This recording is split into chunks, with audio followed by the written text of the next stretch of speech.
আবারও বৃষ্টি শুরু হলো। এইভাবে বৃষ্টি হচ্ছে, চলতেই থাকলে তো একদম বন্যা হয়ে যাবে।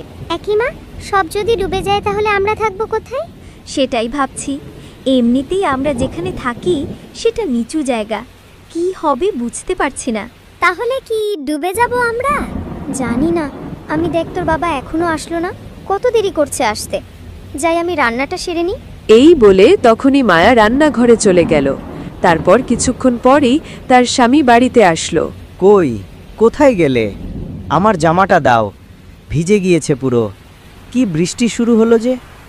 কি গো, তুমি বাড়ি এসেছো?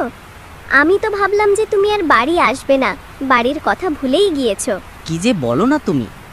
মা, শুনি, গামছাটা কই, দাও তো। এই নাও বাবা।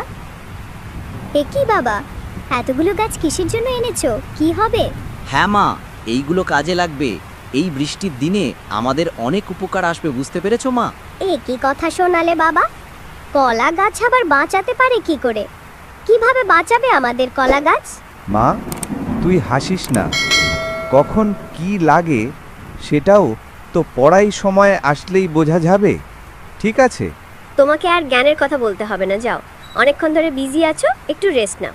ওকে, আর আমি বাকি রান্নাটা সেরে আসি। বিকেল হয়ে গেল, বৃষ্টি থেমে গেল, আকাশটা পরিষ্কার হয়ে গেল। বউ, বউ কোথায় গেলে? আসো, এদিকে আসো। কি হয়েছে তোমার? এত ষাঁড়ের মতন করে ডাকছো কেন? সব সময় ডাকাডাকি আর ভালো লাগে না। রাগ করছো কেন? বললাম যে ঘরের থেকে ওই হাতুড়িটা নিয়ে আসো। এই বিকেলবেলা হাতুড়ি দিয়ে কি করবা? হাতুড়িয়া হাতুড়িয়া করছো কি? করবা শুনি দেখি। আরে বাবা, কি আর করব, এই হাতুড়ি দিয়ে কলা গাছ দিয়ে একটা ঘর বানাবো।